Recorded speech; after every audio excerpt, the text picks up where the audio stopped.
So, hello and welcome to this fresh episode of Smart Outsourcing Talks. And today's topic is the unsexy truth about the growth, right? So operational hygiene that actually scales.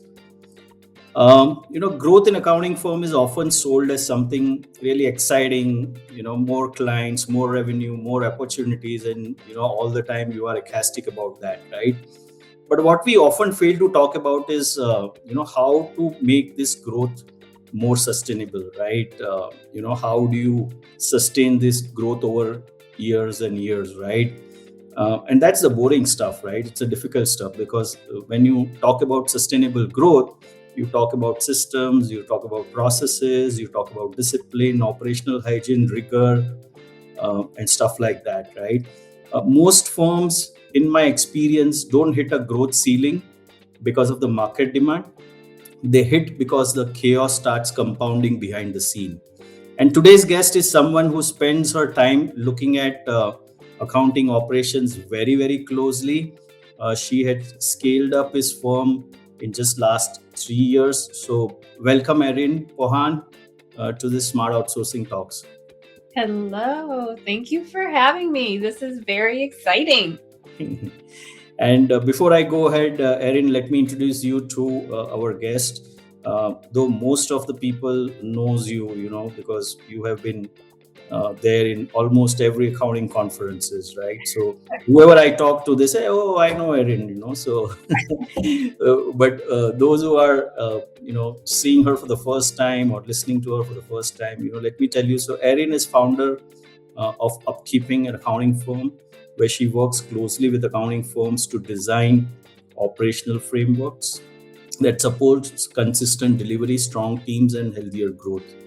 Though her work with firms across the profession, but she focuses more on systems, workflows, and operational habits that quietly determine, the growth becomes more sustainable rather than chaotic. She's known for hosting the Wave conference, so Women in Accounting and Finance Visionaries and Entrepreneurs. And Wave is a micro conference created for women in the accounting and finance industry, designed to provide intimate and transformative experience. And we'll speak about that maybe during our conversations. It was created to foster real connection and tackle topics like loneliness of the firm ownership and navigating traditional gender roles. She is also one of the top 100 pro advisors in the community. So, Erin, welcome to the show, and it's such a great honor to have you here. Thank you so much. It's great to be here. Yeah. So to start with, one thing we rarely talk about in the profession is how these small inefficiencies accumulate. Uh, you know, a small delay here and there, a small workaround here and there. So many of the times, you are ecstatic about the scaling, but then hit a roadblock because of all these inefficiencies. So, what are some of those small inefficiencies you have seen among the firms and firm owners that you work with?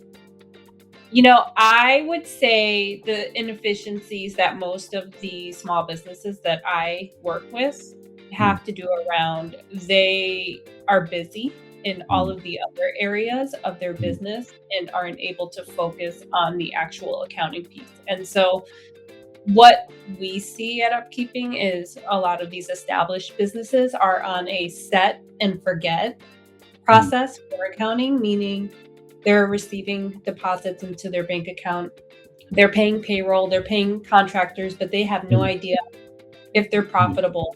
They have Hmm. no idea if they have enough cash flow for next month. They're kind of living in the survival mode where they're just trusting that, the customer deposits are going to hit before payrolls due next. Hmm. Yeah. And how do you educate them as to what is the kind of systems and processes or financial processes that you should have so you don't hit this kind of a roadblock? Yeah, so we focus on like the very fundamental bookkeeping aspect. So we are a Hmm. tax ready firm, meaning we Hmm. focus and work with our business clients on the monthly cycle. So we're working with them continuously throughout the weeks and the Hmm. months, working Hmm. up to that tax prep. However, what we do is I mean, it's really important for us that we don't just hand over a black and white financial statement to them at Hmm. the end of the month and expect them to Hmm. know what it means. Our mission is to make accounting relevant and Hmm. understandable. So Hmm. that means that we're explaining what that month end process is. We're explaining the importance of the balance sheet Hmm. and the importance of the profit and loss, and not just looking at it, but using it as a comparative tool Hmm. for their decision making ultimately. Hmm. Hmm. And Erin, I'm sure that all these small business owners, when they come to you, so um, they would have a broken books, right? And a lot of cleanup works that needs to be done. So, how do you consult them in the beginning? When their books are messy, and then Yeah. because when you look at the books, you can't make out anything, and then so how do you go about convincing them? What's needed? Yeah, I mean, that's basically our name. Upkeeping stands for accounting Hmm. cleanups and Hmm. then bookkeeping. And so Hmm. it's both of those parts. And more I never times knew than this. This is interesting. Huh? Clean up, yeah, so up, and keeping books. That's cool. yeah. And it's Hmm. also great because the dictionary definition also says to maintain in a good financial position. So Right. so it works out really That's well. cool. Hmm. Yeah. And we oftentimes, I would say more often than not, Hmm. actually, a business comes to us at the point where they do need a little bit of Hmm. cleanup. Hmm. Usually, sometimes we get really lucky and it's just, their Hmm. CPA has been working on it and the books are Hmm. super clean. It's just maybe the Hmm. CPA was charging too much, which Hmm. totally valid. Hmm. I love those situations, but usually some of our work in the beginning is going to be a cleanup, catch up engagement. So we actually charge separately for Hmm. that piece, depending on the amount of work that we actually have to do. Hmm. If we have a client that comes with really messy books, Hmm. we'll actually just price for that piece and work through that together. And that helps us to gauge, is this going to be a good working relationship? You Hmm. learn a lot about how business owners, Hmm. how they interact and how the relationship's going to be when they're in the height of that Hmm. mess, Hmm. and how responsive they are to actually wanting to clean it up and forward. And so we'll just do that cleanup engagement. And then at the end of it, that gives us an out if we need to part ways. But most often than not, that'll lead to continued monthly services. Hmm. Hmm. Hmm. And most of the times, when these small business owners comes to you, and they would be already struggling, and they would be wanting everything on yesterday basis, right? And then you say, oh, I want to clean up, and then I will look at it, and then maybe we'll give you whether we can work together on a monthly bookkeeping, and then maybe the first financial report would come only after a few weeks to months. So how do you handle that situation? Uh, I would each client is so different, Hmm. and that's okay. I think we are charging accordingly Hmm. for anything to happen. Our Hmm. engagements are technically they are month to Hmm. month. We ask for like a 30-day notice if they want Hmm. out. We actually did just have a client who Hmm. was brand new. We Hmm. did the we did the setup, we did the cleanup. Their Hmm. books are beautiful, Hmm. and now they're parting ways, and they're going to have their CPA take over, and that's Hmm. okay. It Hmm. happens. Hmm. Just as long as we know we are doing the best work to our ability while we have the client. I mean, Hmm. nothing lasts forever. Hmm. And do you set up a workflow for each client separately in terms of the deadlines and kind of Yeah, documents they need to submit? So how do you do that? yeah. So I mean, upkeeping is this month we will be in existence for 5 years, and so it is definitely a learning lesson for Hmm. sure. Just Hmm. continual learning lesson on mm, improving monthly processes and mm, improving the client workflow, mm, hiring teams, having the teams on board, having the team members take work off your plate, having to delegate. So, in the grand scheme of things, we are small fish. It's me mm, and 3 part-time mm, bookkeepers mm, helping. mm, But to answer your question, yes, we have month-end processes that the mm, team mm, members have ownership over. We're working toward a model where the team is able to start taking more ownership of the client and mm, totality of the mm, work. mm, Um, and I'm really excited about that because, for like the last 2 years, I would say I was the bottleneck.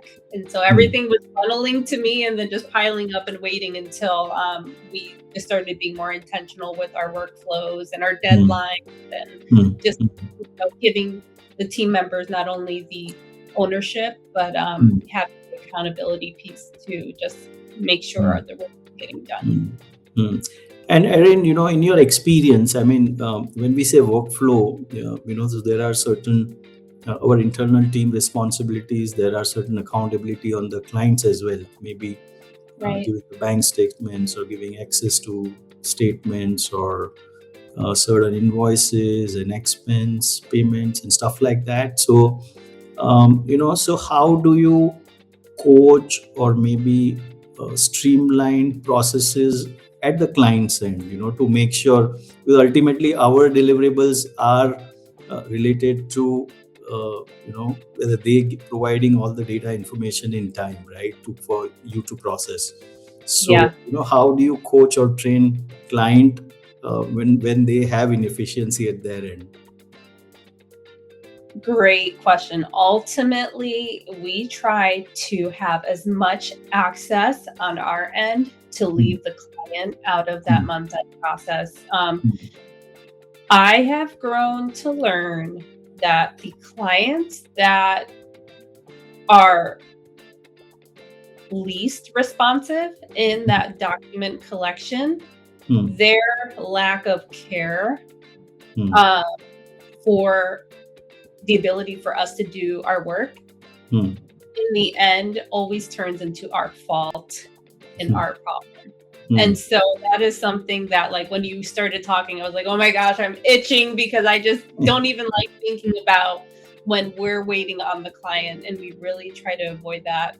mm, But there are just certain times where we can't. And I'm really hopeful that, in the next few years, we'll be able to have this random regional state bank that doesn't connect with the accounting platform still mm, be able to give us our own access instead of having to use, client credentials, which is terrible. mm, But it's either that at the mm, current moment or relying on the clients to pull. And so most of our clients are good.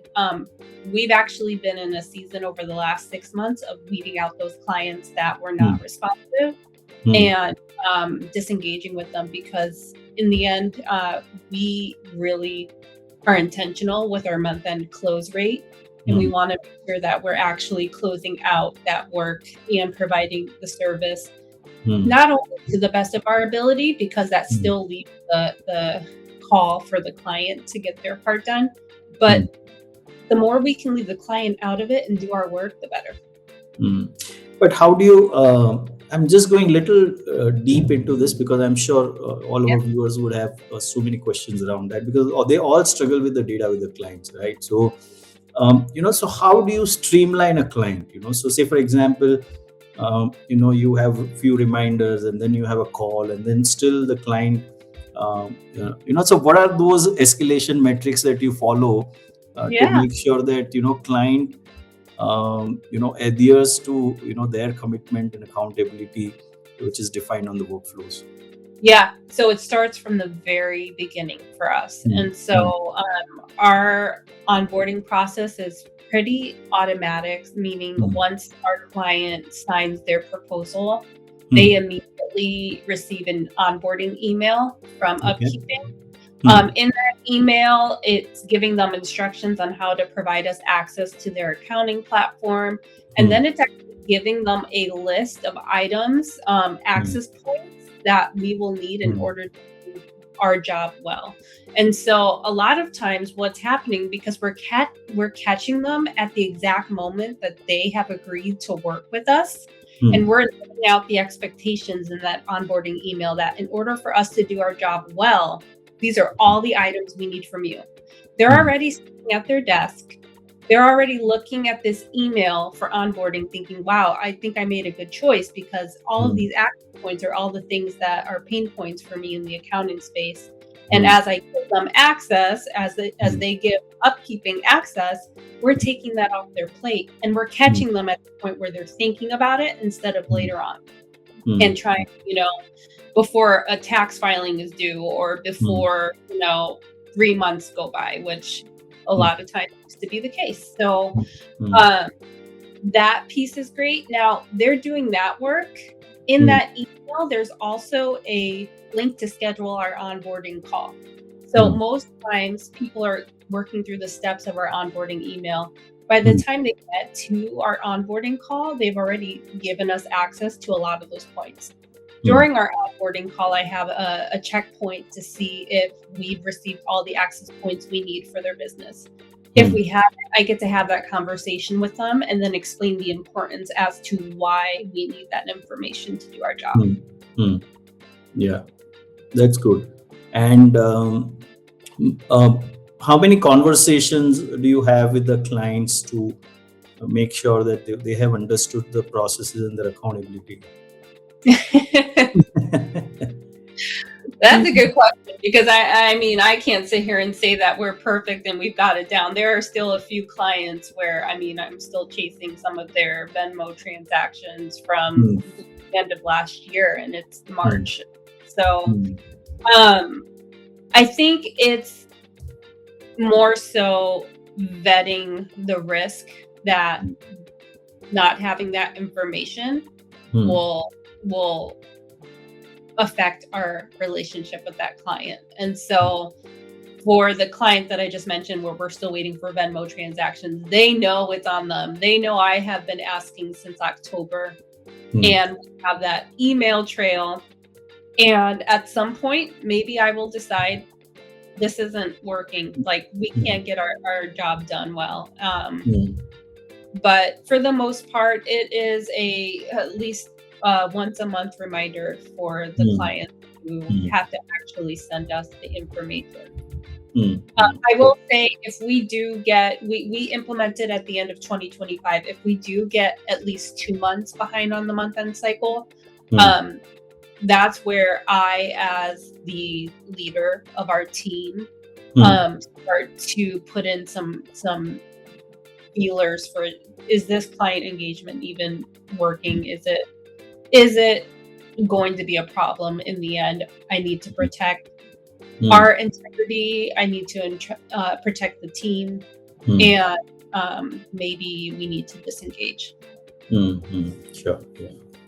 So, Erin, let me come to the another dimension of growth, right? So, one is, of course, um, solving the chaos, whether systems, processes, and stuff like that.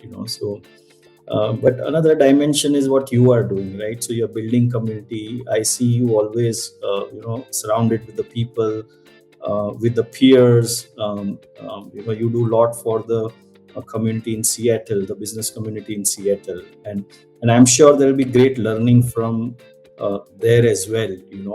So how does being a part of this community change the way do you think and the way you look at the growth, because every conversation is enriching in some way or the other, right? So Yeah, how this community building is helping you to scale your firm. it is everything to the way that I'm scaling. Mm. We uh, People are doing it by themselves, and that's amazing. And I hope that they feel successful in that. But for me, I know I can't do it alone. Mm. Um, Mentioned, it could be really lonely to run Mm. firms. Mm. Mm. I have learned so much by being at conferences and having those hallway conversations with people who I deeply respect and am just so grateful that they stop and have the conversations with me, and then, answer the questions that I have. mm, And not only that, but they're just real people, mm, mm, and they're not afraid to say, "Yeah, I did this and it didn't work," or, mm, "I learned from this mistake that I had or that I made." mm, And mm, I think when we come together in community, it is so great to have that collective knowledge, mm, and also just for the industry in general, because we're at a really interesting point in the accounting industry where, I mean, first of all, we're dealing with AI and the advancements of tech, which are so exciting, but mm, then we have this aging generation, and then mm, the issue of the accounting profession not looking attractive, and so mm, we're not putting enough people in the mm, industry to fill the mm, outgoing spots. mm, And really, it's just when we do it together in community, we help to mm, make the idea of being an accountant more attractive, and maybe we can get more people in the field and in the mm, industry so that we mm, can keep going and actually make people want to be accountants. mm, mm, mm. Can you share, Erin, one or two stories, uh,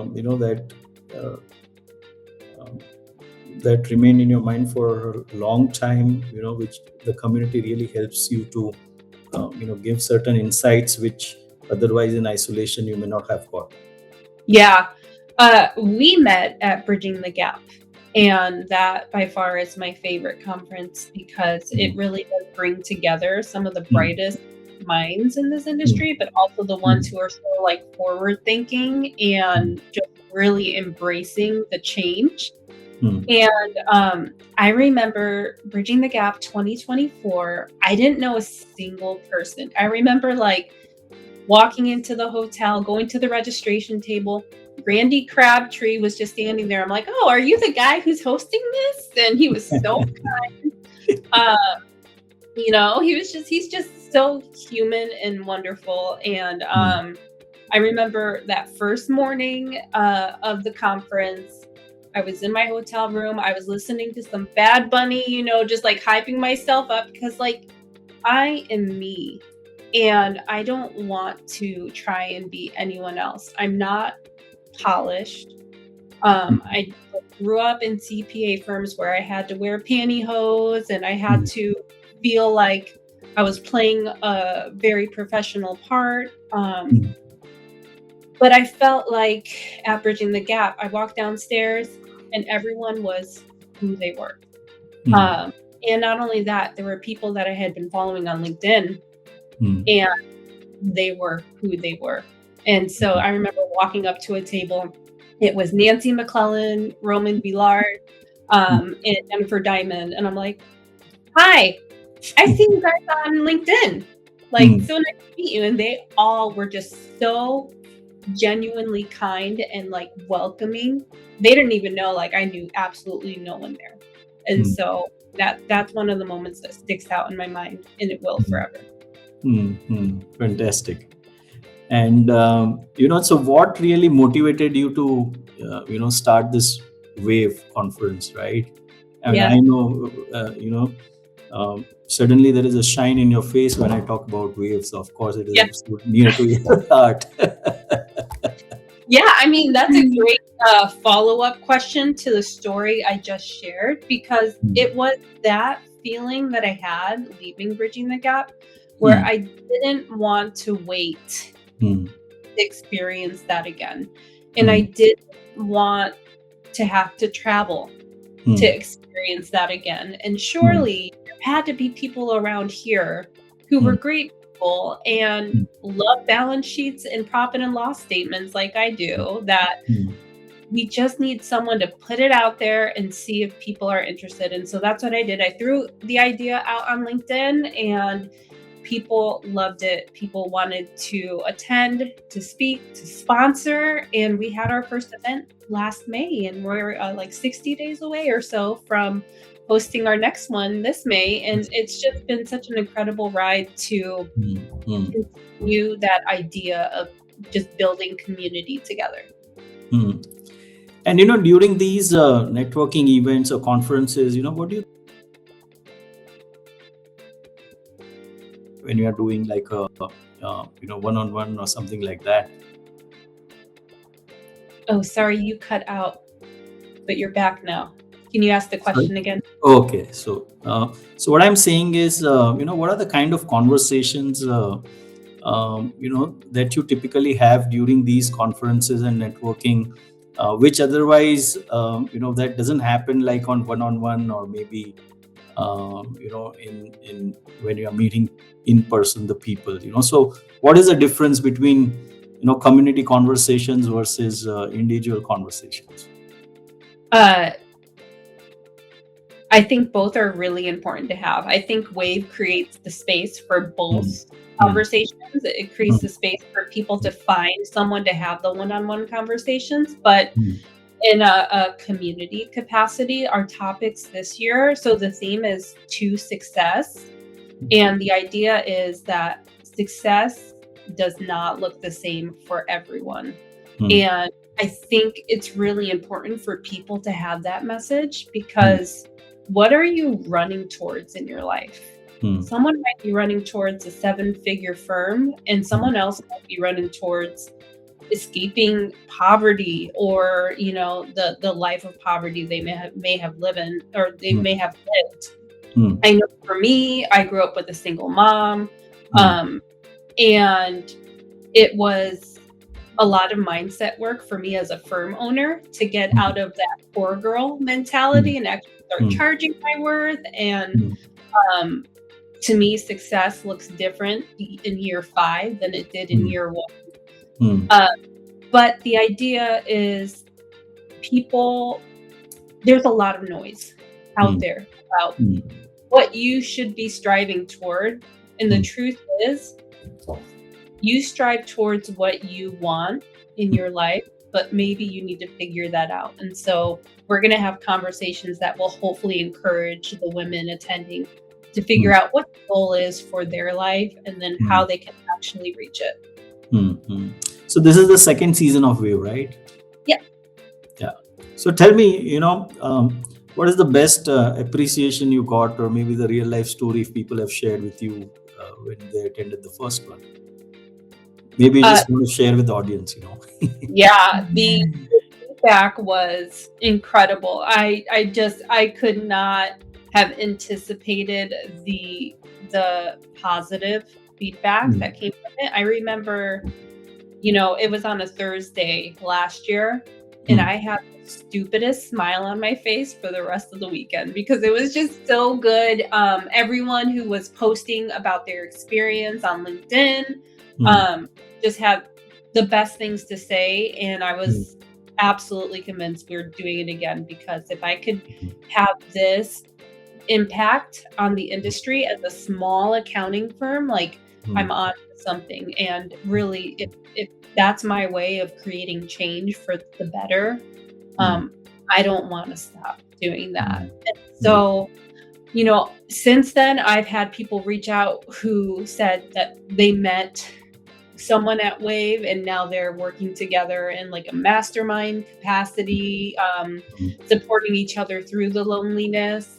mm, I've had people who have gained clients from each other because they met at Wave. mm, And we've continued having smaller events mm, out the Seattle area since Wave for all of the mm, local accountants. And so mm, just building those relationships has been mm, really fun. Seeing them in Orlando for Scaling New Heights, or where were we last year? Denver for Bridging the Gap, and they have their Wave notebook or their Wave shirt or their Wave bag. It's just really wow. fun to see that out in the wild too. Yeah, you just love that, right? Yeah, Somebody is being a brand ambassador of yours. yeah. So, Erin, if you have to give one advice to the fellow firm owners, so what would be there, in terms of how they should connect to the community or be a part of this accounting fraternity, or whether building community or be a part of community, because I'm sure your experience. We started the firm in 5 years, but last 2 years we have been active and made a sea change to the way you look at things, right? So, Absolutely. what is the kind of one advice would you like to give to the firm owners? You know, there are so many people in this accounting industry that need to know that you exist, and we can't know that unless you make yourself exist. And so that means whether you start showing up on LinkedIn or you start coming to conferences, the great news is Wave Seattle is not the only micro conference. There is this huge, I don't know, I'll say wave of other micro conferences that are happening. Jason Stats is doing a multi-city tour again. Advisory Amplified is also going on tour again. There are more opportunities now to just get into community in real life and virtually with all the virtual accountant communities, and get into community now more than ever. Sure. And so we come to the final rapid fire round. Okay, so Oh, this, good. I this is purposely did not pay attention. If you told me what these questions were, I don't know, so I'm ready. okay, cool. So this will be like 3 or 4 questions, pretty quick. So, Okay. let's get started. So, if a firm leader is listening today and suspects operational chaos is quietly building in their, businesses, where should they get started? Talk to other firm owners, Hmm. see if they're experiencing the same thing. I also know that there are amazing humans who are running operational consulting firms. And before we made our last intentional hire, who was more of a mid-level hire, I worked with Operations House. So I worked with Ashley of Operations House to really figure out what operational pain points were, so we could create the job rec that actually made sense. And I wouldn't have known about her if I didn't hear about her from someone else in the community. Cool. What is one operational habit that makes the biggest difference over a time, in your personal experience? Two things. Can I give two? Okay. Okay. One Goal plus setting. one free. Yeah, goal setting. Like actual sitting down, and whether it's a 3-month goal or a 1-year goal, but I think the shorter interim goals are the most important ones, because those are the ones that you can actively know. It's just easier to measure those goals and be more intentional about making choices that will help you achieve those goals. And so there's that one. And just planning your weeks and just looking ahead to the week ahead. I know a lot of people talk about the Sunday scaries. I get excited for my Mondays, because the first part of every Monday now is spent, I have a delegation hour. I have, we call them upsyncs with our team members, where we're looking ahead at the week and we're planning out the workload, making sure we're not missing anything for an upcoming client call. And I'm looking at also, like, how did we do the week before? Did it meet the goals that we're trying to meet? Like, how many discovery calls did we have? Do I need to follow up? And so it's really that, like, high arch visibility into the business to set us up for success in the future. Cool. What is the biggest misconception that the firm owners have about, scaling their operations? Oh,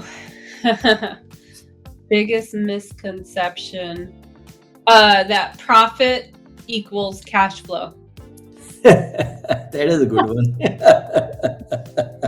But I see I made this much money. Why is that money not in the bank? What one lesson do you people attending the Wave conference gain about the sustainable growth? Sustainable growth to you looks different than sustainable growth to the lady next to you, and that is okay. Cool. So thank you, Erin, for this rapid fire round. And I think uh, growth often gets the spotlight, but actually it is the chaos behind the growth. That's operational hygiene, whether you call systems, whether you call processes, whether you call good habits. Those are the real key characteristics of growth, which we should speak about, that will help the community to build. So Erin, this has been a fantastic conversation. Thank you for joining Smart Outsourcing Talks, and it was great to spend time with you. Thank you for all your valuable guidance and time. Thank you, Manoj. I really appreciate it. You guys are awesome.